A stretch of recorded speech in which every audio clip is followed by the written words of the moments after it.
Olá, boa tarde. Estamos começando mais uma edição do Câmara Talks, o webinar da Câmara de Conciliação, Mediação e Arbitragem CIESP-FIESP.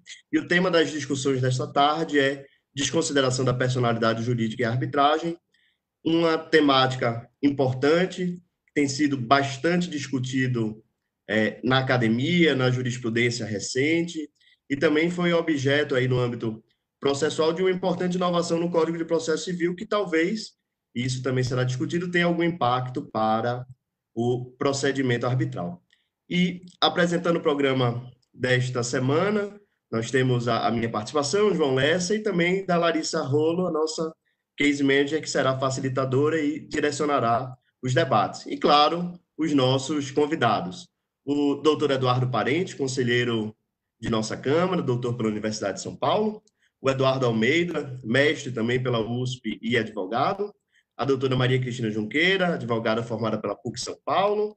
E o doutor Júlio César Fernandes, que é doutorando pela Universidade de São Paulo. Meus caros, é uma grande satisfação tê-los aqui. Sejam muito bem-vindos em nome de nossa Câmara. Recebam o nosso abraço, o nosso cumprimento. Larissa, vamos prosseguir para os debates. Bom, boa tarde a todos, primeiramente, né? Agradecendo mais uma vez a oportunidade de estar aqui com todos. Eu vou começar o nosso Câmara Talks hoje com uma pergunta que me causou bastante problema, porque esse também foi o tema do meu TCC na pós-graduação, que é a desconsideração da personalidade jurídica. É um problema de direito processual ou seria um problema de direito material? E eu vou fazer essa pergunta para o doutor Eduardo Almeida, para que ele responda primeiramente. Boa tarde. Queria, antes de mais nada, agradecer ao João, à Larissa, aos meus colegas Eduardo, Júlio e Maria Cristina, e à Câmara da Fiesp pela oportunidade de estar aqui falando com vocês. No que diz respeito a essa primeira questão, eu entendo que essa é uma questão de direito, tanto de direito material quanto de direito processual. De direito material, porque envolve a discussão sobre a responsabilidade patrimonial, de acordo com os pressupostos do artigo 50 do Código Civil, se a desconsideração for nele lastreada, das questões de abuso de personalidade, fraude e confusão patrimonial. Então, a discussão que existe sobre responsabilidade entre as partes, entre um terceiro e o credor, é uma discussão de mérito, mas ela se aponta como uma questão processual, no sentido de que essa discussão é utilizada para fins de satisfação de um futuro crédito, num outro processo. Então, ela tem um cunho processual também. O que eu acho que é muito importante é que, na questão do direito material, a desconsideração da personalidade jurídica tem hipóteses muito, muito restritas no direito. E não pode ser confundida com a extensão subjetiva da cláusula compromissória, né? Até porque a verificação de um consentimento da arbitragem não se confunde com os pressupostos da consideração da personalidade jurídica. O terceiro que pode entrar na arbitragem, pode ingressar e participar da arbitragem via a extensão subjetiva, o que se analisa ali naquela questão, naquele âmbito, é qual é a participação dele na formação, consecução e eventual execução daquele contrato. Então, tem a ver com a participação naquele negócio jurídico em que está se submetendo à arbitragem, está sendo submetido à arbitragem. Nesse ponto, a discussão se difere, porque na questão do direito, na desconsideração da personalidade jurídica, o que você tem é uma discussão dos atos de um terceiro dentro da sua própria sociedade, e que nada tem a ver, normalmente, com a questão que é submetida à arbitragem e sobre qual duas outras partes resolveram submeter à jurisdição arbitral. Então, nesse sentido, eu entendo que a questão da desconsideração da personalidade jurídica tem um cunho processual e tem o cunho material.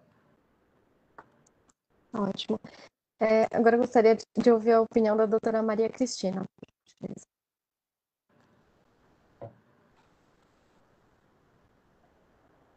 Todos me ouvindo bem? Boa tarde. João, muito obrigada pelo convite. João e Larissa, obrigada pelo convite, pela oportunidade de estar aqui falando com vocês. É um prazer imenso vê-los todos bem, saudáveis. Gostaria de cumprimentar, inclusive, a Câmara pelos 25 anos que está comemorando agora. Os festejos seriam diferentes, porém, a hipótese, a ideia de vocês de fazer os Câmara Talks traz uma movimentação super importante no nosso meio e pelo qual eu agradeço. Eduardo Almeida, prazer em te ouvir, como sempre. Eduardo Parente também. Júlio, é um prazer estar aqui com vocês nesse debate. Eu concordo com o Eduardo, eu acho que ele tem razão, trata-se também de uma questão material e também procedimental, enfim, a discussão, ela envolve duas questões, e eu acho importante que, num primeiro momento, o que se busca na arbitragem, quando você trata realmente de uma disputa que gerará um crédito, é uma disputa relacionada entre partes que convergiram para aceitar a cláusula arbitral e a arbitragem como meio para a resolução do seu conflito. O terceiro, que será responsabilizado patrimonialmente, não necessariamente está envolvido na relação entre crédito e débito que se discute na arbitragem. O que se busca desse terceiro, na verdade, é a afetação de seu patrimônio. E aí a afetação desse seu patrimônio, ela deverá ser feita através da desconsideração da personalidade jurídica. E essa desconsideração, além de ser um terceiro, envolve discussões sobre abuso de poder, confusão patrimonial, os requisitos do artigo 50, que inclusive foram alterados agora na Lei da Liberdade Econômica. Esses requisitos, para serem avaliados, eles precisam, não houve, por parte desse terceiro, o abrir mão da jurisdição estatal. Então, na minha visão, a desconsideração da personalidade jurídica deverá ocorrer no judiciário, para que depois esse terceiro tenha o seu patrimônio afetado. E aí a gente vai ter que discutir, e é excelente esse painel com tantas ilustres presenças, vai ter que discutir o momento, quer dizer, além de poder ser no começo da arbitragem, no meio ou no final, ou na execução da própria laudo arbitral, quando o momento em que essa desconsideração da personalidade jurídica perante o judiciário tiver a sua efetivação, ela terá consequências também na arbitragem e no momento de afetação desse patrimônio. Portanto, na minha visão, a gente acha, eu entendo que acho que compartilham os painelistas aqui da mesma opinião, de que essa desconsideração deverá ter o seu procedimento iniciado no judiciário, que terá uma afetação direta na arbitragem, se em curso, ou até mesmo uma discussão de reabertura da arbitragem para discussão. Eu fiquei discutindo isso com o Eduardo, né, Eduardo? E tivemos a discussão desse momento, quanto afetaria a arbitragem concluída, se concluída ou não. E até nesse aspecto gostaria de ver a opinião dos meus colegas por aqui. Obrigada, doutora Maria Cristina. Eu vou passar, então, agora a palavra para o doutor Eduardo Parente, para que ele faça os seus comentários.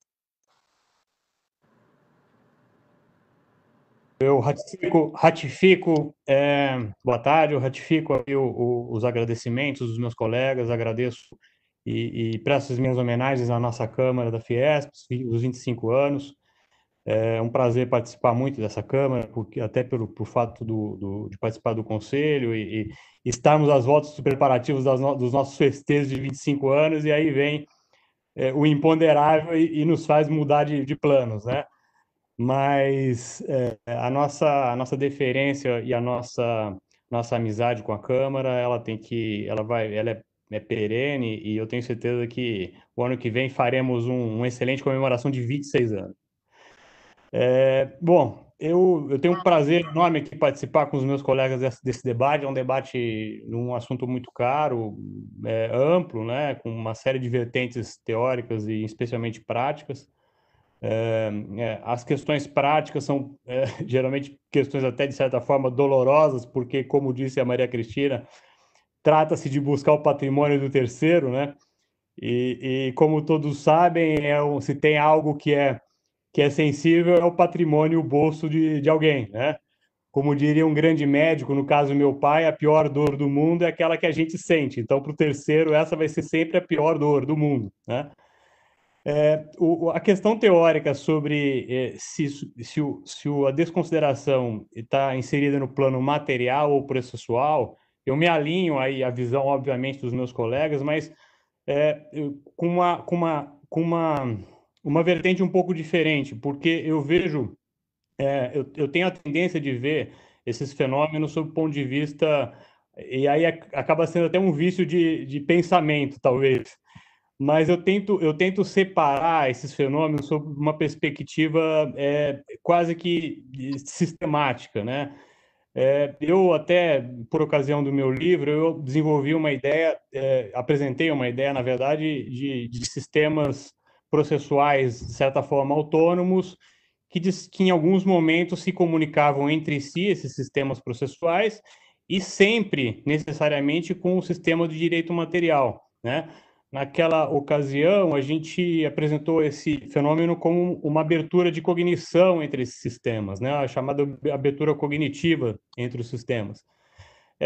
Em certos momentos, essas aberturas de cognição, de conhecimento entre os sistemas, seja ele processual, seja ele material, traz algumas influências recíprocas entre os sistemas. E isso se dá de acordo com um método que a gente chama de acoplamento estrutural. Mas, fora a questão da tecnologia, que não é importante, o que é importante é que, sim, um ambiente processual ele sempre vai sofrer a influência dos influxos materiais, até sobre os influxos materiais que se trata a própria existência dele, né?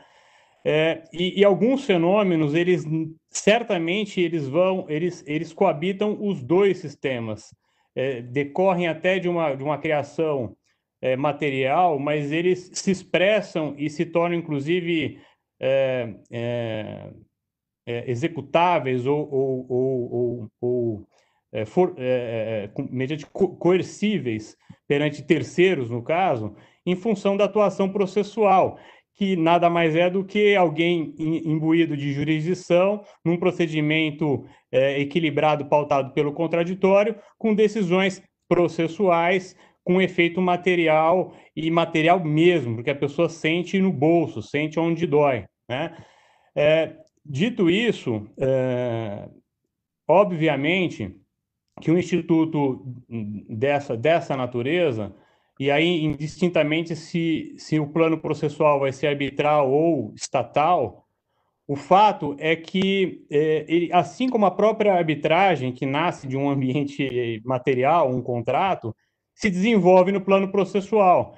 Então, a desconsideração eu considero como um dos melhores exemplos para reforçar aquela ideia de comunicação e de interação e de mútua influência entre sistemas jurídicos, sejam eles processuais ou materiais.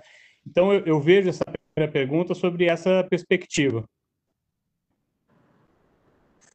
Ótimo, muito obrigada. Eu vou passar agora, então, para o Dr. Júlio César, para que ele faça os comentários. Oi, boa tarde a todos. Em primeiro lugar, também gostaria de agradecer ao João e à Larissa, e à Câmara, especialmente, né?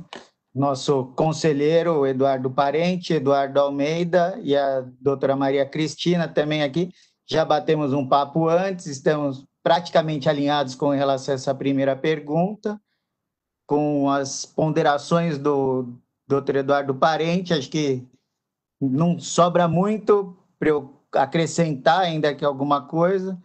Entendo que a desconsideração ela é um instituto de direito material com implicações em direito processual, que é basicamente o que o Eduardo falou, de uma maneira, acho que um pouco mais simples. Ele, que evidentemente a tese dele, tratando dos dois sistemas, tem muito mais bagagem do que eu para tratar, mas eu acho que estamos todos alinhados. Envolve uma integração, uma ligação entre direito material e direito processual. Eu não consigo fazer valer o meu direito material se não for via processo, especialmente nesse caso, que eu preciso do contraditório, da ampla defesa, e de uma decisão judicial ali para mexer no bolso da pessoa, do desconsiderando. Então, estou total de acordo com meus 3 colegas. Eu diria que estamos diante de um problema híbrido ou um problema misto. Bom, então, considerando essa unanimidade na resposta, eu vou passar para a próxima pergunta. Na sua opinião, o árbitro pode, no curso de uma arbitragem, desconsiderar a personalidade jurídica estendendo a cláusula compromissória? E na mesma pergunta, se há necessidade de algum incidente ou de procedimento específico? Como os últimos serão os primeiros, eu vou passar primeiro para o doutor Júlio César. Bom, sendo bem direto, no meu entendimento, a arbitragem não pode ser uma forma de punição da parte. A arbitragem, ela decorre do consentimento, ainda que implícito, e a desconsideração, ela é uma forma de trazer um terceiro não signatário com absoluta falta de consentimento. Então, a resposta bem direta é não. Não haveria a possibilidade de desconsideração da personalidade jurídica para trazer um terceiro não signatário, na verdade, não seria nenhum terceiro não signatário. O terceiro signatário pode ser chamado para a arbitragem. Um terceiro que sequer consentiu trazê-lo para a arbitragem. Daí, sendo bem breve, acho que é isso. Segunda parte da pergunta, há necessidade de algum incidente ou procedimento específico? E partindo da premissa de que eu entendo que não seria possível, mas vamos admitir por hipótese, existem pessoas que entendem que pode, em caso de fraude ou nas hipóteses da desconsideração da personalidade jurídica, trazer esse terceiro para a arbitragem, então se deveria ser seguido, entre aspas, ali um incidente, seria formado um incidente. No meu entendimento, trazer essa pessoa para a arbitragem teria que ser logo no início da arbitragem, porque teria um problema aí de formação do tribunal arbitral. Essa pessoa deveria participar da formação do tribunal arbitral, ela tem esse direito, e então ela só conseguiria isso antes da instauração do procedimento. Se você chegar lá na frente e entender que deveria ter esse terceiro sido trazido para a arbitragem, aí eu acho que por uma violação do próprio contraditório, direito de igualdade das partes, não há mais a possibilidade de se fazer isso. Acho que daí isso seria no eventual cumprimento da sentença arbitral. Então, haveria, para quem admite essa necessidade, a possibilidade da extensão, a necessidade de um incidente que resguardasse o contraditório, a ampla defesa e esse direito de igualdade das partes de indicar um árbitro para a formação do tribunal arbitral, e aí, evidentemente, uma arbitragem multiparte, não tendo consentimento de um dos polos, a indicação de todos os árbitros pela Câmara. Basicamente é isso. Tá ótimo. Eu vou passar então agora para o doutor Eduardo Parente, para que ele faça seus comentários. Olha, a questão se pode ou não pode o árbitro desconsiderar a personalidade, ela me parece que ela, em alguns momentos, na verdade, ela tem me parecido ser colocada de forma um pouco fora de esquadro aqui no Brasil, né? Por que eu digo isso? Porque muitas vezes quando você analisa uma defesa de uma desconsideração propriamente dita de personalidade feita por um árbitro, seja em artigos de alguns defensores da ideia, seja mesmo até em decisões, né? E aí depois a gente vai se referir a uma decisão em particular do STJ. O fato é que, se você analisar com cuidado, será que se trata mesmo de uma desconsideração típica, clássica da personalidade? Será que realmente o terceiro ali é um terceiro propriamente dito? É que o que está se fazendo troca-se o rótulo, mas o conteúdo não se altera, né? Eu tenho uma garrafa aqui na minha mesa de água. Se eu trocar o rótulo e colocar um rótulo de vinho, vai continuar sendo água, né? Muitos desses casos, e também em algumas posições doutrinárias, o que a gente percebe é que, a pretexto de falar de desconsideração, o que está se falando, na verdade, é a extensão da cláusula, né? E a extensão da cláusula com aquelas nuances que nós conhecemos, típicas da própria discussão de extensão da cláusula, que é uma discussão já entre nós antiga, clássica, né? Batida até, de certa forma, né, que se mistura por vezes também, e se misturavam antes desse precedente do STJ, com relação a grupos de empresa, e aí existem os precedentes conhecidos mundialmente, né? O Dow Chemical, por exemplo, com relação aos grupos empresariais, com as nuances que tem no direito internacional, com as nuances que nós temos no direito nacional, com o próprio conceito de grupo econômico, né, formal ou não. Mas o fato é que me parece que a pergunta, por trás dessa pergunta, tem uma outra pergunta, que é se dar um passo atrás e perguntar: será que a gente tem realmente casos de desconsideração propriamente dita, e esse fenômeno que a gente está tratando, ou se é algo diferente e que a gente já estava acostumado, já conhecia, né? E só porque agora vem com um rótulo diferente, será que o conteúdo mudou, né? E aí, indo para a pergunta propriamente dita, fugir dela, longe disso, mas o fato é que, veja, se eu sou um terceiro típico, terceiro de verdade, não o sócio que usou os instrumentos em que existe cláusula para praticar outros atos, mas quem assina formalmente é a jurídica e não ele na pessoa física, e, portanto, ele participou das operações, dos contratos, mas ele, inclusive com caracteres do artigo 50 do Código Civil, não é essa figura que eu estou falando, porque essa figura é uma figura que se insere muitas vezes no conceito de extensão da cláusula, né? E quando a gente fala de extensão, pessoal, o árbitro tem que entender que a extensão ela não pode ser interpretada como extensão propriamente dita, não é estender a cláusula a ninguém, não. É simplesmente interpretar qual é o alcance dessa cláusula, até onde ela alcança, né? A ideia de extensão da cláusula é no sentido de tamanho, não é no sentido de atingir terceiros, né? de atingir quem não pode estar ali ou nunca esteve ali.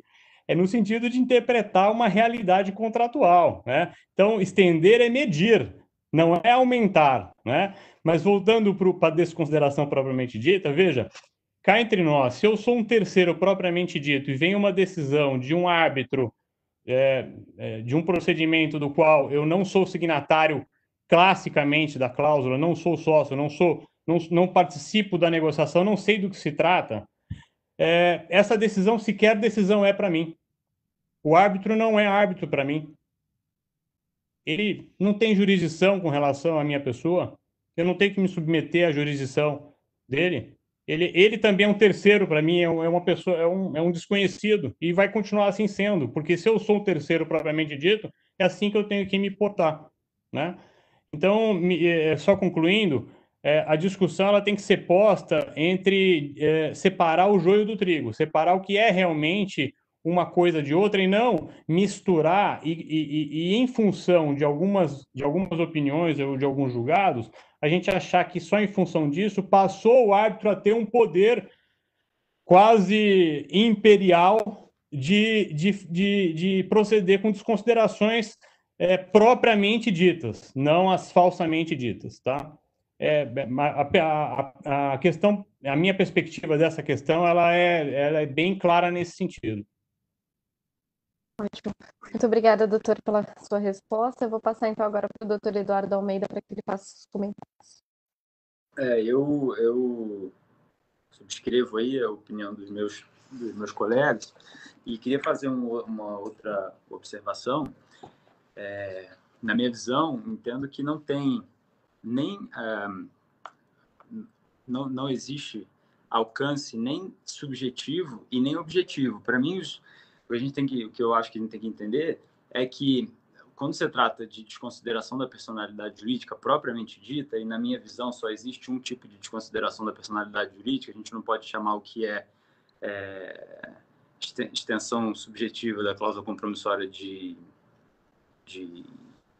desconsideração da personalidade jurídica. Então, quando estou tratando do artigo 50, vamos dizer assim, a título de exemplo, o que eu tenho como objeto é a responsabilidade patrimonial de um terceiro. O que eu tenho como objeto e que foi submetido à arbitragem num eventual procedimento arbitral é aquele contrato, aquele negócio jurídico que foi feito e nele inserta uma cláusula compromissória entre outras partes. Então, o que eu tenho, além de não ter além de ter a absoluta falta de consentimento, como utilizou bem a expressão o Júlio, eu não tenho jurisdição sobre esse objeto, sobre o objeto de tratar da responsabilidade patrimonial desse terceiro, com relação ao negócio jurídico que está sendo discutido lá na arbitragem. Até porque a gente tem aí outras questões do momento em que essa desconsideração vai ser pedida, dos efeitos que essa desconsideração terá, se for requerida, no curso da arbitragem ou durante a execução, porque a gente bem sabe também que a lei de arbitragem confere às partes o direito e o poder sobre o procedimento que será utilizado na solução do litígio dela. E se a gente considerar que a maioria dos termos de arbitragem impedem a dedução de novos pedidos e inclusão de novas partes após a sua assinatura, como fica a questão de você desconsiderar no curso da arbitragem e ter que inserir um terceiro naquela questão depois?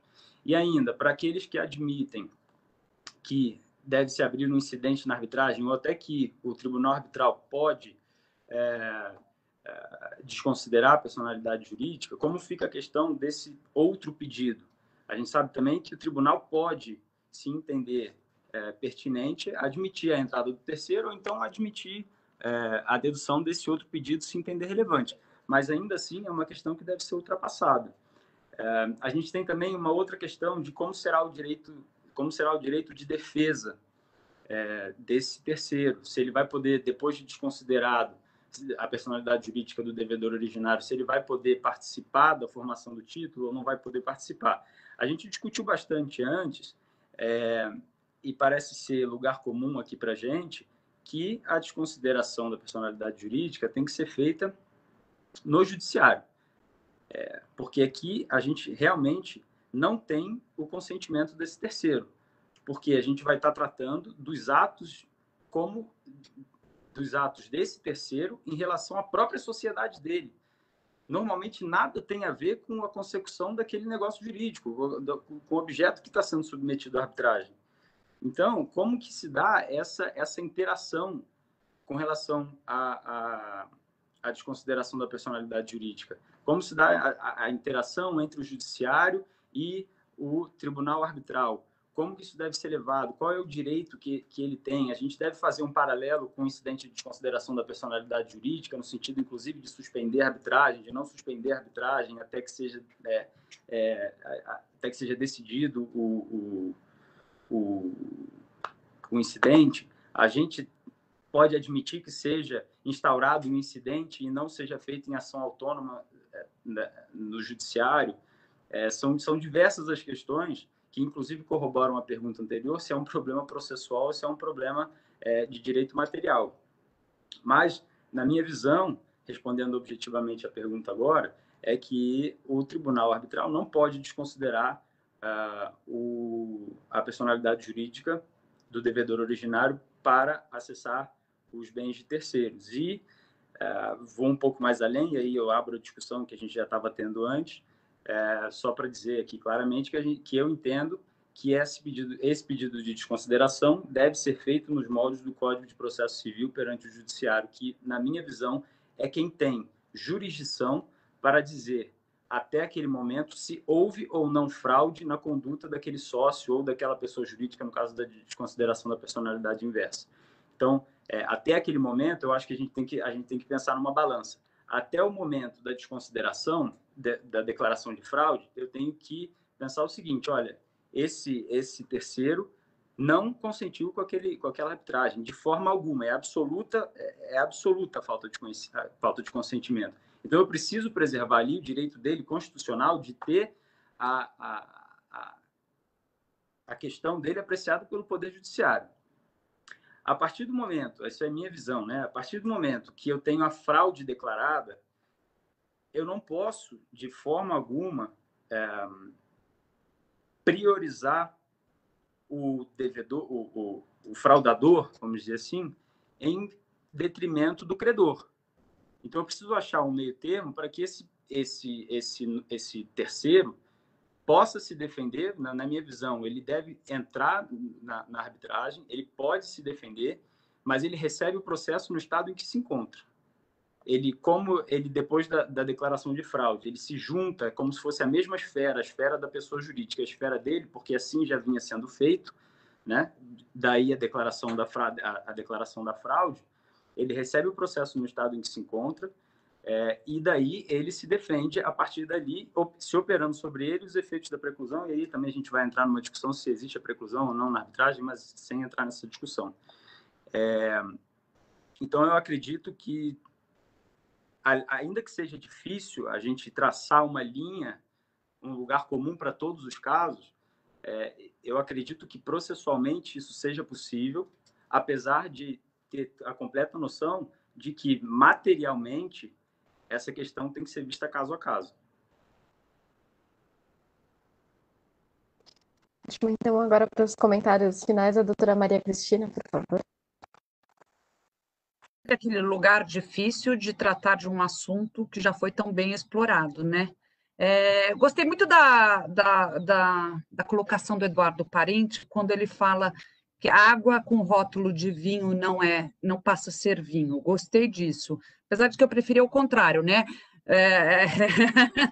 De qualquer forma, o que eu acho é o seguinte, a bem da verdade, a gente está tratando muitas vezes de um sócio, eventualmente, eu vou considerar aqui, eu vou jogar essas provocações aqui, porque acho que são importantes, um sócio agindo dentro da sua sociedade, interferindo na relação do processo, interferindo na relação contratual originária que é originária deste problema, dessa dívida que vinha a ser buscada na arbitragem, ou seja, esse sócio interferiu.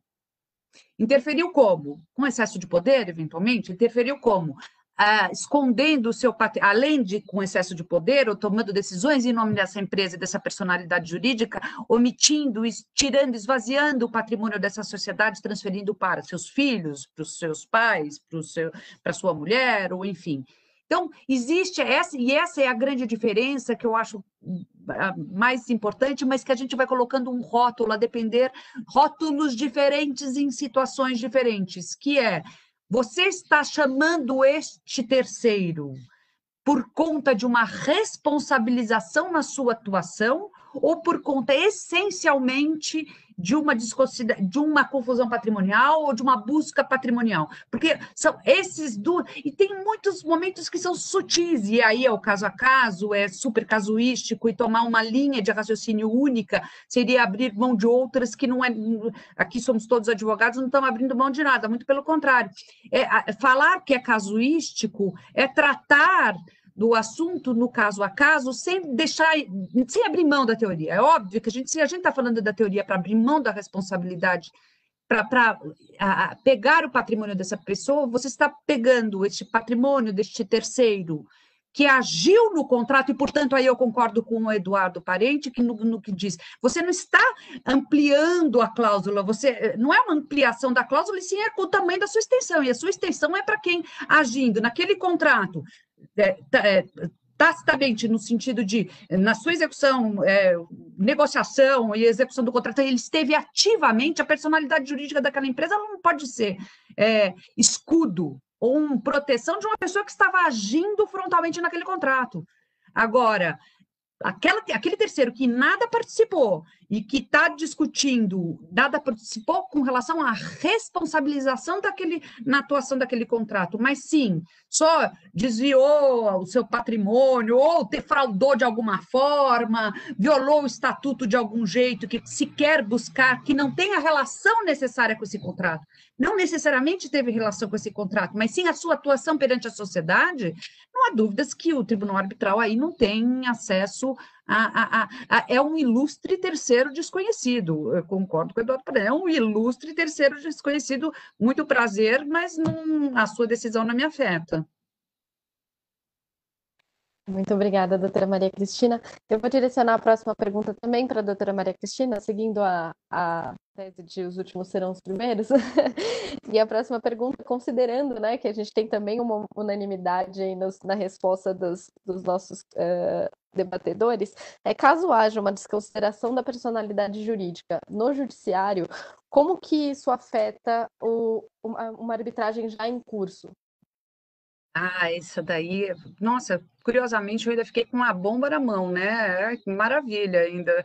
Mas deixa eu dizer aqui, e eu estava me ocorrendo muito desde o começo desse nosso evento e outros que já tiveram, a gente tem que pensar muito no que é prático para o cliente, né? Às vezes a gente buscando alternativas que são discussões teóricas interessantíssimas, e buscando acelerar um arresto de bens, buscando acelerar situações que garantam uma futura execução do nosso laudo arbitral, na hipótese de advogarmos aqui para os credores, a gente acaba usando ou criando confusões processuais, procedimentais e discussões teóricas que, além de não nos favorecer, torna interminável o procedimento, porque vai ser uma discussão enorme de jurisdição e uma discussão, e não só na arbitragem, mas também no judiciário, você abre o espectro da discussão, porque, com o intuito de acelerar ou buscar ou resguardar o patrimônio ou a efetividade do laudo arbitral, você acaba abrindo uma discussão enorme e interminável. E ainda mais considerando que esse laudo arbitral poderá ser afetado numa ação anulatória, posteriormente no judiciário também. Então, manter-se nos trilhos ou manter-se numa situação de muita cautela é o recomendado, eu acho que é o recomendado. Mas voltando, como fazer essa interferência? A bem da verdade, se você espera o laudo arbitral terminar muito bem, encerrou-se a arbitragem, tem o laudo na hora da sua execução no judiciário, você pede a desconsideração da personalidade jurídica, entendo eu que estamos todos tranquilos aqui. No que se refere de um pedido de desconsideração da personalidade jurídica no judiciário, porém com a arbitragem em curso, e admitindo que essa desconsideração da personalidade jurídica se encerre antes da arbitragem, porque ainda também temos um problema de momento aí, eu entendo que este terceiro, se for desconsiderada a personalidade jurídica e a possibilidade de acesso ao patrimônio desse terceiro, que fraudou, ou seja, ele foi considerado que agiu em fraude, ele pode entrar dentro do processo arbitral, e aí, não voltando para discutir árbitro, eu não elegi árbitro, você vai pegar o processo no lugar, no momento em que ele está, e com os ônus e os bônus de todas as situações. Não se pode privilegiar, nesse momento, aquele que foi julgado fraudador para desviar patrimônio da sociedade que foi desconsiderada. Ótimo, muito obrigada, doutora Maria. Eu vou passar agora para o doutor Júlio César, para os comentários dele. Oi, vamos lá. aqui eu acho que vai ser o primeiro ponto de divergência, porque o Eduardo Almeida já antecipou também que ele entende que a parte pega o processo do jeito que ele está. A doutora Maria Cristina acabou de falar, entender da mesma maneira. Eu entendo de forma um pouquinho diversa, porque indiretamente você está levando a parte que não consentiu para a arbitragem. Lá na frente, essa parte que não consentiu vai ter que se vincular à arbitragem. No meu entendimento, o que deveria acontecer? E aí, obviamente, tem a questão de timing, mas a parte teria uma decisão judicial de desconsideração da personalidade jurídica, o credor, no momento da execução de uma sentença, no judiciário, num cumprimento de sentença, ela poderia, já com base nesse título prévio, dessa sentença declaratória de desconsideração, se valer dessa decisão e já incluir a parte no polo passivo do cumprimento de sentença.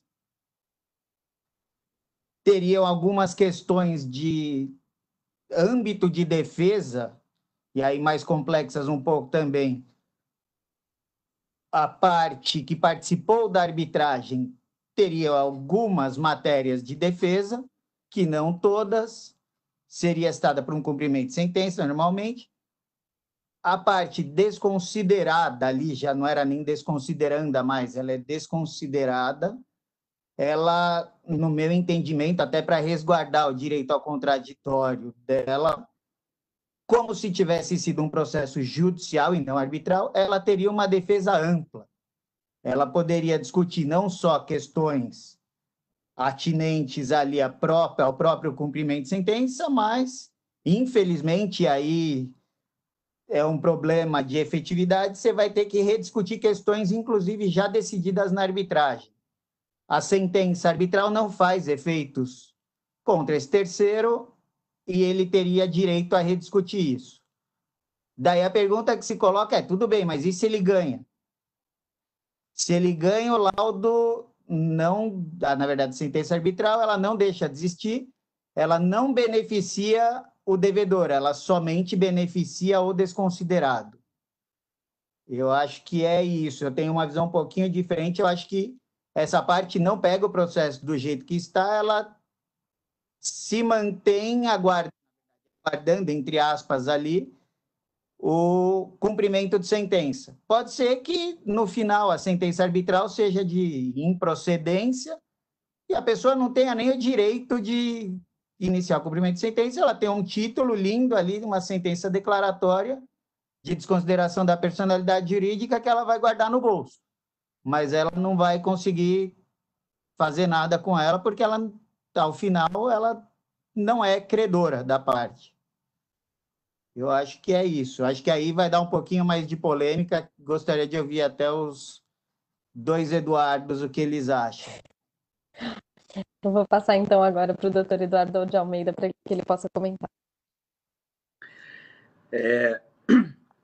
Bom, eu realmente eu fico com algumas questões na minha cabeça, que é a seguinte: quando você se posteriormente, né? Deixa eu começar aqui do começo. Na verdade, o que eu entendo é que com a declaração de fraude, tanto a pessoa desconsiderada quanto a pessoa, quanto o devedor originário, né, elas devem ser enxergadas como a mesma pessoa. Se há decretação de fraude para fins da desconsideração da personalidade jurídica, essas duas pessoas devem ser consideradas a mesma pessoa. Então, depois da decretação da desconsideração da personalidade jurídica e, obviamente, com a declaração do ato ilícito e da fraude, eu enxergo que possa haver aí um consentimento tácito de todas as partes. Da parte que pediu a desconsideração, porque eu entendo que quando o credor pede a desconsideração, ele está admitindo o terceiro, ele está admitindo a vontade que haja um terceiro no processo, tanto quanto o devedor e a pessoa e o terceiro, porque se confundem na mesma pessoa. Então, eu entendo que aí você pode ter um consentimento tácito. A partir da decisão, e aí eu entendo também que você tem que ter uma atuação conjunta entre o Poder Judiciário e a arbitragem. Até o momento da decretação da desconsideração da personalidade jurídica, em que tem jurisdição o juiz estatal, o Poder Judiciário, eu prevaleço o entendimento de que eu tenho que proteger o direito constitucional do terceiro de ser julgado pela jurisdição estatal se ele não decidiu de forma contrária. A partir daquele momento, eu entendo que haja um consentimento tácito. E aí, ele pode entrar na arbitragem. Agora, a minha questão é a seguinte: se no final, na execução, ele pode trazer à tona toda a questão de direito material, por uma questão de efetividade, por que é que ele não pode entrar já quando desconsiderado? Porque se eu entendo que após a desconsideração, isso é premissa minha, tá? Se eu entendo, Eduardo, que após a desconsideração os dois viram um só, as duas esferas, a esfera, quando eu tiro a autonomia patrimonial da sociedade e eles viram um só, eu tenho que considerar também que a defesa feita até aquele momento se aproveita a ele. Aquela defesa é dele também. Dali para frente, quando ele entra, ele pode, obviamente, se defender, mas ele deve observar o que já aconteceu no curso do procedimento arbitral. Então, na minha cabeça, quando você diz que você pega, guarda aquela sentença de desconsideração da personalidade jurídica e depois ele entra, porque ele não participou daquele título, ele não, sendo esse o fundamento, no final das contas, eu tenho o mesmo problema com a questão da coisa julgada, porque se ele não participou da elaboração da coisa julgada, eu não preciso nem que ele discuta o direito material. Ele não nem direito a isso ele tem. Então, a gente nem vai falar de desconsideração da personalidade jurídica na arbitragem, porque de forma alguma ele participou da discussão do direito material, né? Eu acho também, ontem eu li um texto do professor Yarshall, que saiu no livro, acho que foi lançado essa semana, inclusive, que o professor Lucon organizou em homenagem à professora Ada, e a ideia dele é um pouco diferente, eu nunca tinha visto. Ele diz, no artigo dele, que ele entende que, no caso de desconsideração da personalidade jurídica ser requerida na fase de execução da sentença arbitral, na fase de cumprimento da sentença arbitral, o judiciário deve processar aquele pedido, deve processar aquele pedido, reabrir a jurisdição arbitral, enviar o pedido de desconsideração para os árbitros para que eles decidam sobre essa questão e voltar para o judiciário para que essa questão seja executada. A mim me parece um pouco difícil de cumprimento. Você reabre a arbitragem depois da jurisdição dos árbitros já terem se esgotado e no final ele diz que se o juízo arbitral entender que não é de sua competência, ou então se houver restrição da parte, que é o judiciário que decide. Então, é como se fosse uma jurisdição subsidiária, né? O poder do judiciário. Não consigo vislumbrar de que forma prática isso aconteceria. Mas, de qualquer forma, sistematizando o meu entendimento, no sentido de que a jurisdição é estatal até o momento da declaração de fraude em benefício do terceiro, que não consentiu de forma alguma com a cláusula arbitral. A partir da declaração de fraude, esse consentimento passa a ser tácito, ele pode entrar na arbitragem e o consentimento com a entrada dele é tácita para todos os do processo, porque o terceiro que pediu, o terceiro e o devedor original são as mesmas pessoas, na minha visão, e o credor é sim consente, porque fez o pedido para que um terceiro entre naquela questão que está sendo julgada. Daí ele consegue se defender pegando o processo no estado em que se encontra. Assim, você mitiga a alegação de que ele não fez parte do título. E, no final, ele tem a defesa dele na execução e no cumprimento de sentença, do mesmo, ele tem, a defesa dele tem a mesma extensão da defesa do devedor originário. Então, esse é o meu entendimento. E aí vale também colocar aí uma questão sobre o início do cômputo da fraude. Não sei se o Eduardo também vai querer abordar. Então, agora eu vou passar para o doutor Eduardo Parente para que ele finalize com seus comentários. Olha, eu escutei os comentários dos meus colegas com muita atenção e eu confesso que todos eles me fizeram pensar muito aqui. E talvez o meu principal pensamento com relação a isso tudo seja aonde a gente quer chegar, né? Veja, eu sou uma parte que procura o que é arbitragem, né? O que eu, parte, espero no fim do dia de um árbitro, né? O que eu quero que o árbitro me ofereça? Quero que o árbitro me ofereça uma sentença de qualidade. Eu quero que ele me ofereça uma sentença segura. Eu quero que ele me ofereça um procedimento em que exista o que a gente, na academia, aí, entre nós, da arbitragem, tendemos a chamar de, eu até coloquei isso num artigo simples há um tempo atrás, devido processo arbitral, que na verdade nada mais é do que obedecer às diretrizes da Constituição, que devem estar em todo tipo de procedimento agitado pelo contraditório, aonde ele estiver, seja na seara judicial, seja na administrativa, seja na seara arbitral. Esse devido processo é um devido processo de matriz constitucional, né? Então, a minha pergunta inicial, onde a gente quer chegar? Onde a gente quer chegar com questões que possam desaguar em uma avalanche de discussões à luz do artigo 32 da Lei de Arbitragem, no que tange a invalidades de sentença arbitral, né?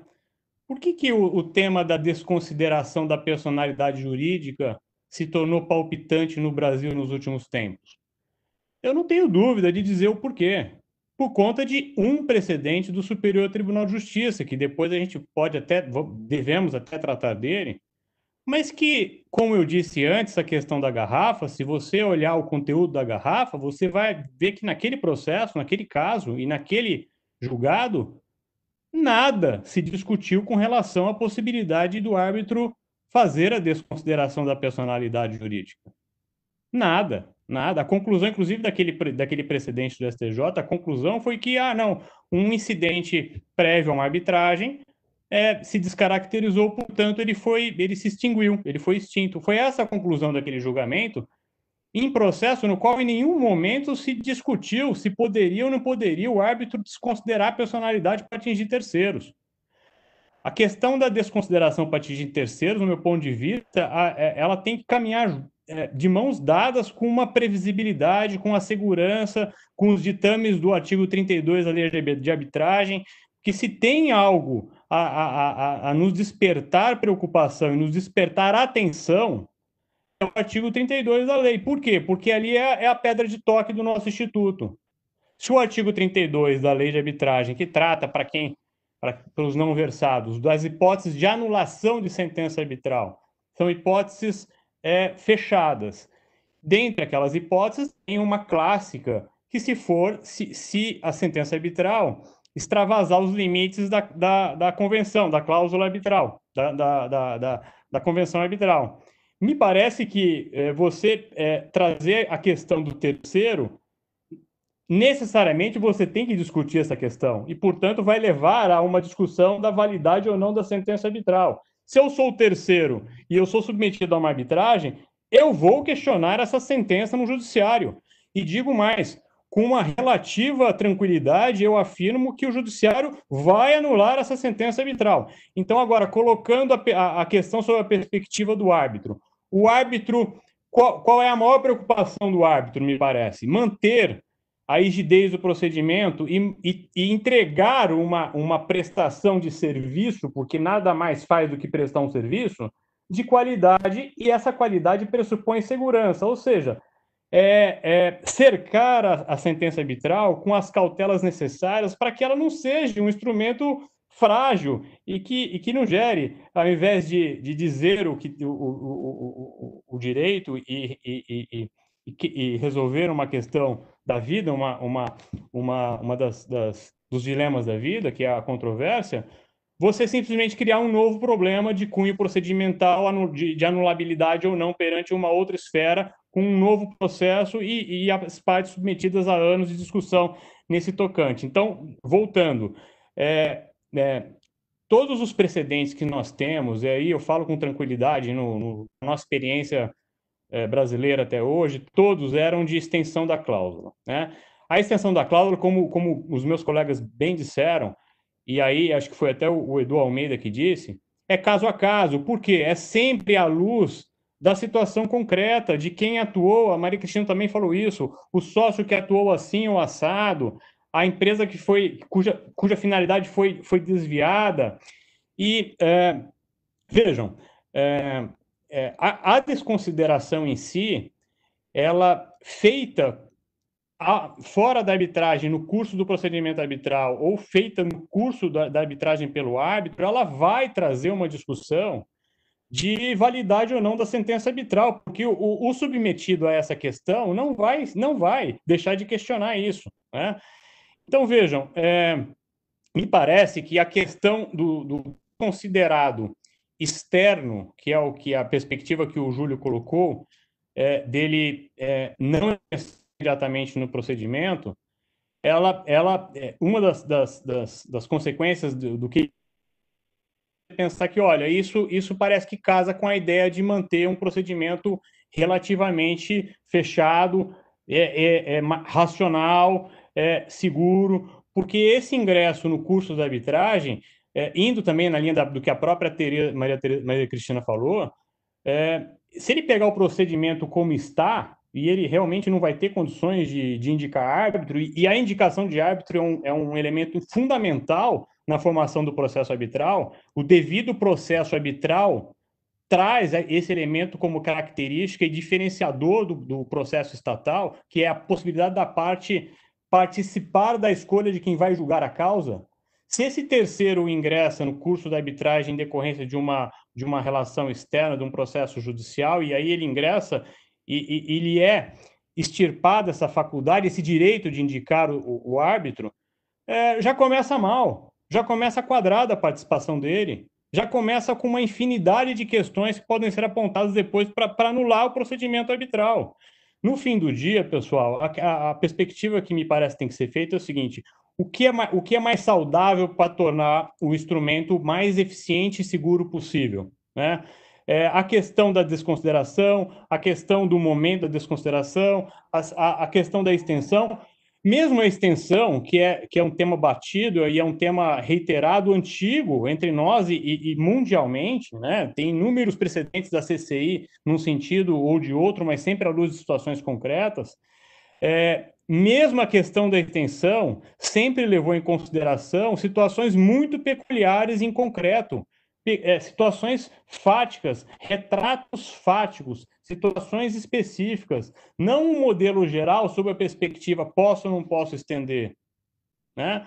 Se mesmo lá a gente chegou a essa fórmula, e é uma fórmula que, de certa forma, fala, olha, traz uma responsabilidade para o árbitro, porque no fim do dia o árbitro tem que ser o responsável pela regularidade e pela não anulabilidade do seu procedimento.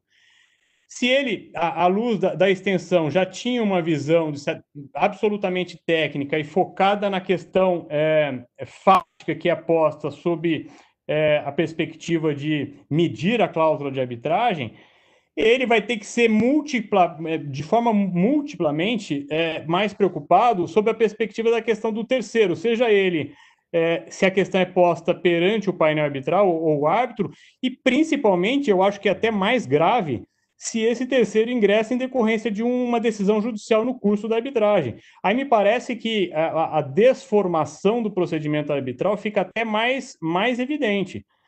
E os problemas decorrentes disso talvez sejam piores do que a responsabilidade patrimonial, porque a gente está dizendo, o que a gente fala de desconsideração no fim do dia é quem vai pagar a conta, é aquilo que eu disse no começo, é onde dói mais no devedor ou no terceiro, é o bolso. Portanto, a questão é quem vai pagar a conta. Se para pagar a conta eu precisar desestruturar o procedimento, rasgar garantias, causar anulabilidades, eu prefiro não desconsiderar, o árbitro não pode ter esse poder, e o terceiro, se for desconsiderado por um juiz no curso de arbitragem, ele que, me desculpe, aguarde, ele vai esperar, se for o caso, de responder sob o ponto de vista patrimonial próprio. No processo de cumprimento futuro, né? Então, nessa linha, me parece que a proposta aí que o Júlio fez vai mais nessa linha da segurança do procedimento, e a observação que o Edu Almeida fez com relação a esse formato que o professor Flávio sugere, com data vênia do professor Flávio nesse aspecto, eu adoro o professor Flávio, foi meu professor, mas nesse aspecto a gente não vai concordar, não. Tá? Obrigado. Obrigada, doutor Eduardo. Eu vou repassar, então, agora primeiramente para o doutor Júlio e depois para o doutor Eduardo Almeida, porque acho que eles têm comentários adicionais sobre isso. Obrigado, Larissa. Na verdade, eu tenho... Assim, eu li ontem também esse artigo do professor Flávio, me causou bastante estranheza. Imagina um árbitro, depois que ele proferiu sua sentença, recebendo uma cartinha para, olha, volta que você tem poder de novo. Acho que isso, eu imagino que não vai ser muito bem recebido. Acho que não analisei com toda a dedicação que é necessário para ver se tem alguma peculiaridade, mas me parece que é ir além. Mas eu levantei a mão aqui porque o Eduardo Almeida, ele menciona, olha, no meu entendimento, eu traria essa pessoa, ele pegaria a arbitragem a partir do momento ali que ele teve a desconsideração transitada em julgado, pegaria, nas palavras dele, são as pessoas, pegaria a partir dali. E na verdade, uma pergunta para ele, porque a desconsideração, ela se dá, eventualmente, para atingir o administrador que praticou o ato. Mas o administrador que praticou o ato lá atrás, não necessariamente ele está na companhia hoje. E daí ele pode ter algum problema, inclusive de a defesa da companhia hoje não o aproveitar. Eles terem hoje interesses distintos. Como que ele vê essa situação? Porque foi a pessoa que praticou o ato desconsiderando ali, o ato fraudulento, a pessoa não está mais na sociedade, foi desconsiderado por ele que praticou o ato, mas ele não tem hoje os mesmos interesses da companhia. Acho que é isso que eu gostaria de provocar o Eduardo Almeida aqui. Doutor Eduardo, sua resposta. Ele vai ter que responder de acordo com os atos dele na época. Se eu faço um contrato hoje, amanhã faço um contrato precificando uma commodity num preço X. Daqui 3 anos, o mercado está péssimo, como está agora. O preço que eu tinha aventado não é mais aquele preço, não mais paga, o contrato não faz mais sentido. Eu não vou dizer que o contrato que por conta da situação de hoje, comparando com a situação de hoje, aquele preço não era possível, então não foi aquilo que eu tinha contratado, né? a gente precisa voltar no tempo e ele vai responder de acordo com a intenção dele naquela época, e de acordo com a conduta dele naquela época. Então, eu acredito que isso, para mim, não seja uma dificuldade muito grande. Até porque, naquela época, ele agiu com fraude, ele agia em nome da empresa, na verdade, não em nome da empresa, em nome próprio, até porque foi desconsiderado. Mas eu fico aí também com outras questões em relação ao que foi posto, quando o Júlio falou e o Edu, parente, corroborou, no sentido de que, em caso de apresentação de defesa, no curso do cumprimento de sentença, se as decisões do judiciário e da arbitragem fossem conflitantes, que, no caso de ser beneficiária a decisão para o terceiro, né? E nesse caso a gente está falando aqui só do mérito, porque o caso só do débito, né? E não da responsabilidade, porque a discussão sobre a responsabilidade já se esgotou no incidente. Eu poderia ter no mundo jurídico duas decisões conflitantes, ou seja, para um vale o débito, para outro não tem débito. Então, primeiro, como que isso ficaria? A segunda coisa, no meu entender, o terceiro não tem qualquer direito de discussão sobre débito. Porque quando a gente está discutindo de consideração da personalidade jurídica, a gente precisa saber diferenciar o que é débito e o que é responsabilidade. Responsabilidade é o objeto da desconsideração da personalidade jurídica.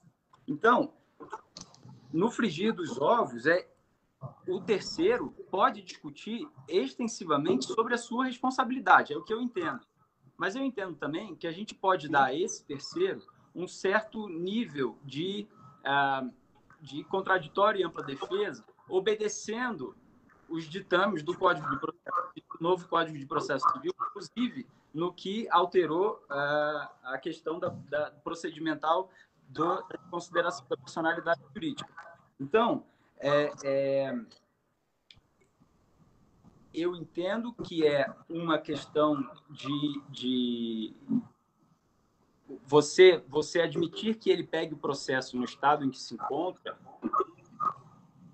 é você permitir que ainda assim ele exerça um direito de defesa que não lhe é próprio, que é sobre a matéria, sobre o mérito da discussão da arbitragem, equalizando com os outros dispositivos do Código de Processo Civil sobre os efeitos da coisa julgada sobre aquele que não participou da formação do título, da formação da coisa julgada. Então, você teria essa mitigação. Mas, no final das contas, a gente está aqui diante de um belo exercício de ponderação, né? E eu entendo que a arbitragem não pode ser empecilho para desconsideração, assim como o processo judicial também não pode. Mas eu acho que no curso dessa história, a ponderação tem que ser alterada em favor do terceiro e em favor do credor, a depender de como esse caminho vai sendo tomado. São questões igualmente preocupantes, Edu, eu acho. Eu acho que é uma questão de momento. Você tem problemas no que eu estou propondo, a gente tem problemas quando você ingressa com o terceiro, ele não escolheu o árbitro? Não, ele não escolheu o árbitro. Mas qual é a construção teórica que você vai ter em relação a isso? A construção teórica é que eu pensei, né? As pessoas são as mesmas. Então, ele se apropria daquela indicação, ele se apropria da contestação, ele se apropria da tréplica, que seja lá em que fase tiver a arbitragem, né? E no final ele participou da coisa julgada. E no final eu não vou precisar um outro órgão vai precisar rediscutir a mesma questão. A questão que já foi discutida e sobre a qual existe coisa julgada. Então, eu acho que são problemas tão graves quanto, mas a gente precisa chegar a uma conclusão, e aí é uma escolha de qual problema a gente quer enfrentar. Porque, no final das contas, a alegação de anulação vai chegar. Não tem jeito. Então, é como a gente quer fazer. Se você quer dar a chance da pessoa participar, quer dar um pouco mais de efetividade para ela participar, porque ela vai participar já no curso do processo, ou se você quer abrir uma discussão para ela, tendo a chance de ter duas decisões completamente conflitantes no mundo jurídico, o que, para mim, é muito grave. Até porque, nesse ponto, você encontra um outro problema, que é eu encontro um esvaziamento, eu vejo um esvaziamento no Instituto da Desconsideração, porque eu vou ter, veja bem, eu já tenho uma decisão que autoriza o fulano a responder patrimonialmente por eventual crédito que vai ser, ou se no curso enfim, estou tratando aqui da desconsideração no curso do procedimento, que pode vir a ser formado no final, na sentença arbitral. Ok. Só que lá, na minha defesa, na execução, quando eu trago isso, porque nessa tese, eu não posso participar do processo todo, lá no final, eu posso reabrir toda a discussão do mérito. Tá? Aí eu me pergunto, se ele vence, como aventou o Júlio, eu vou ter uma decisão, presta atenção, vou ter uma decisão que me faz credor de um devedor originário, eu vou ter uma decisão que me garante a satisfação do meu crédito, que foi deferido no bojo de uma ação que se discutiu a fraude de uma personalidade jurídica, me dando o direito de cobrar essa pessoa, e no final das contas, depois de eu ter gastado rios de dinheiro com advogado, depois de eu ter discutido isso amplamente e ter discutido ao que importa ao terceiro, que é a sua responsabilidade patrimonial, ele consegue uma decisão dizendo que não há crédito. E aí? Para que serviu todo esse trâmite?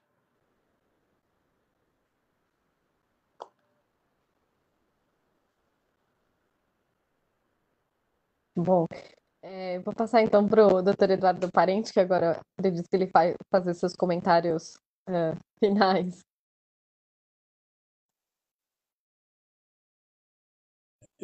Veja, o que é importante enaltecer e fazer a gente pensar é o seguinte, de novo, por que existe a desconsideração? É por uma questão de responsabilidade patrimonial.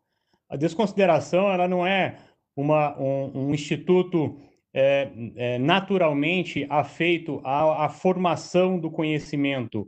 Ele é um instituto afeito à satisfação de um crédito. Portanto, classicamente, é um instituto inserido nos processos antigamente mais clássicos de execução, né?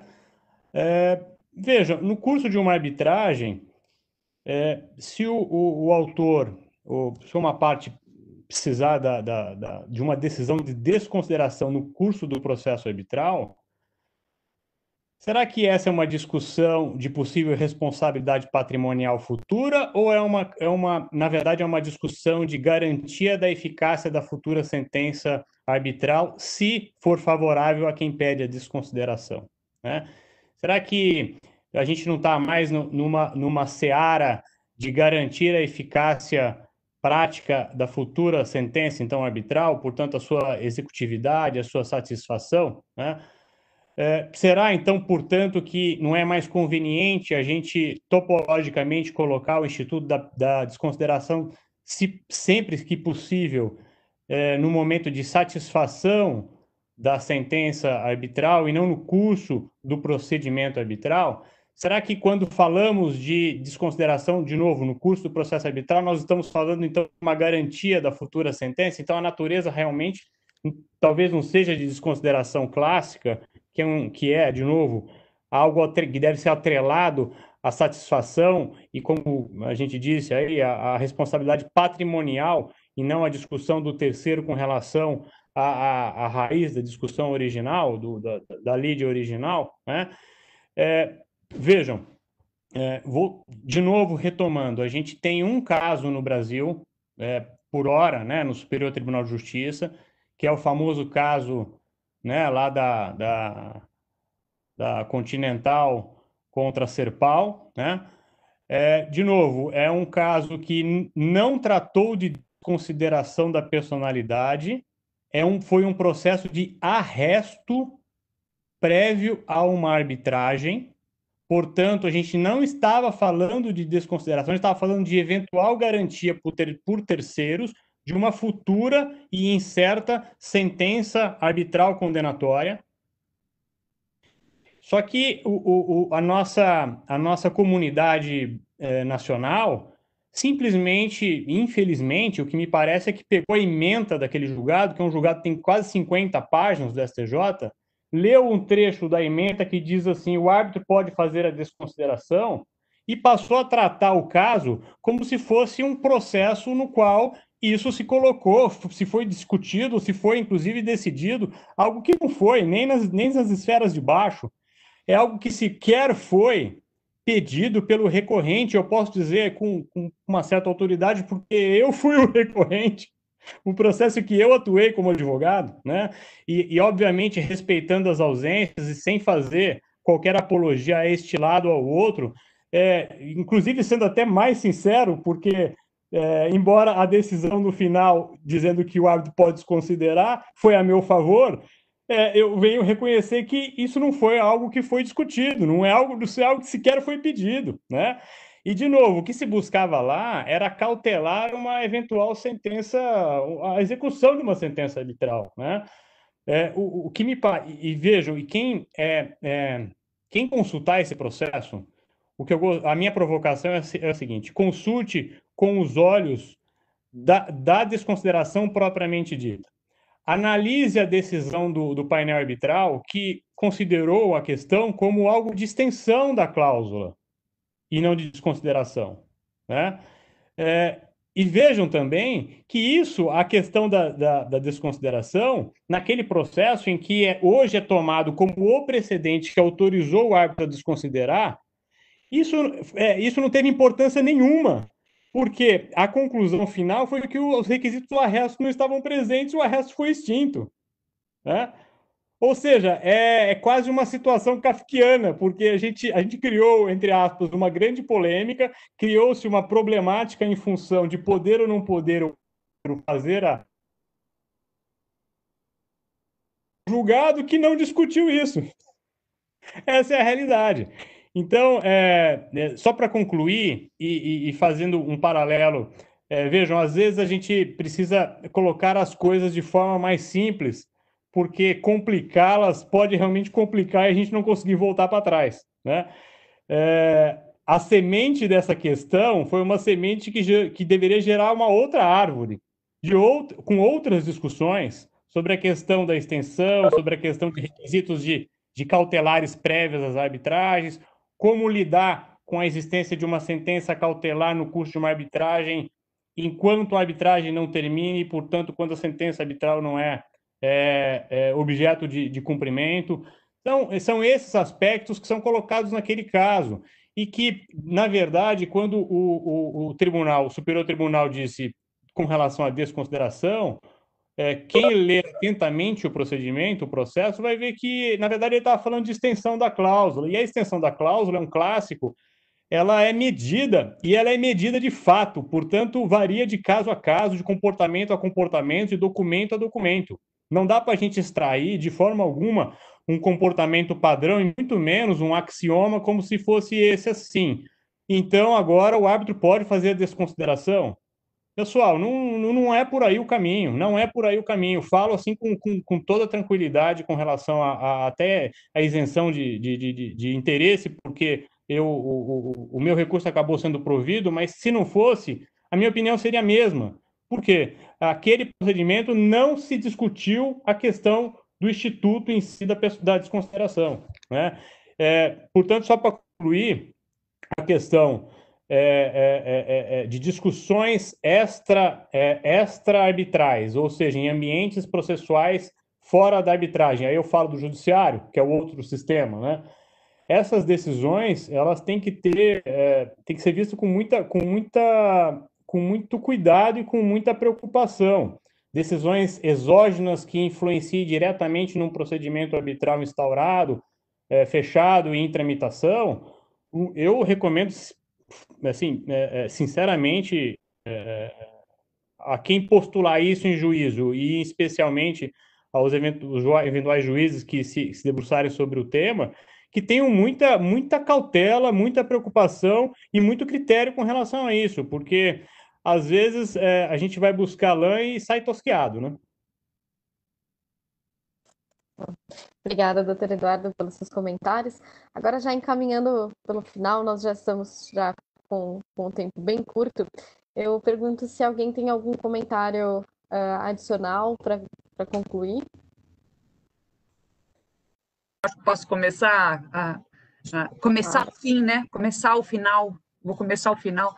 E Eduardo, parente, tem dois Eduardos aqui, dois ótimos panelistas, então tem que ter a qualificação. Eduardo Parente, eu achei excelente, porque eu já tinha assistido um outro painel sobre desconsideração da personalidade jurídica na arbitragem, e, a bem da verdade, o Gustavo, que trabalha inclusive com o Eduardo, falou exatamente isso. O precedente na jurisprudência nacional não existe, né? O dito precedente da possibilidade do árbitro desconsiderar a personalidade jurídica não é um precedente para isso. Já houve essa discussão anterior, muita gente já está olhando para esse julgado com esses olhos, porém há muita confusão ainda por conta da ementa. Eu já li, tive a oportunidade de ler, aliás, um processo bastante interessante. Parabenizo você mais uma vez pela condução do caso em si. Mas o mais curioso é tratar desse acórdão do STJ como um precedente de algo que ele não é.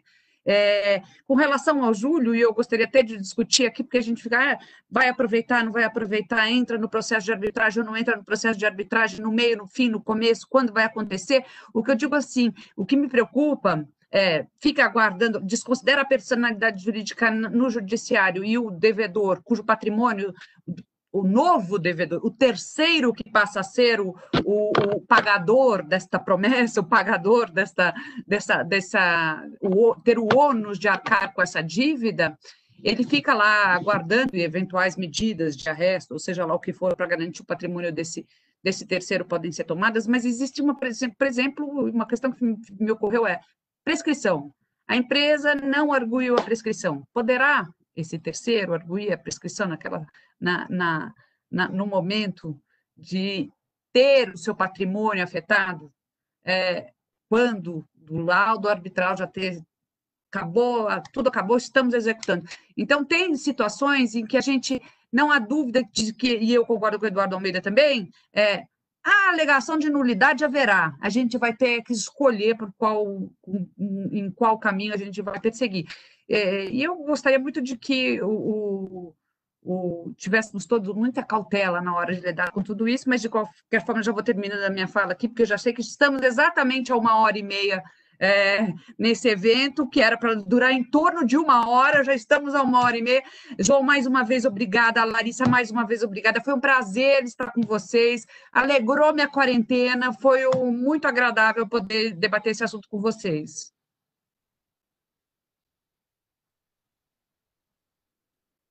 Ótimo, então. Eu acredito que todos nós já fizemos as considerações finais, então eu vou passar agora a palavra para o doutor João Lessa, para que ele faça o encerramento.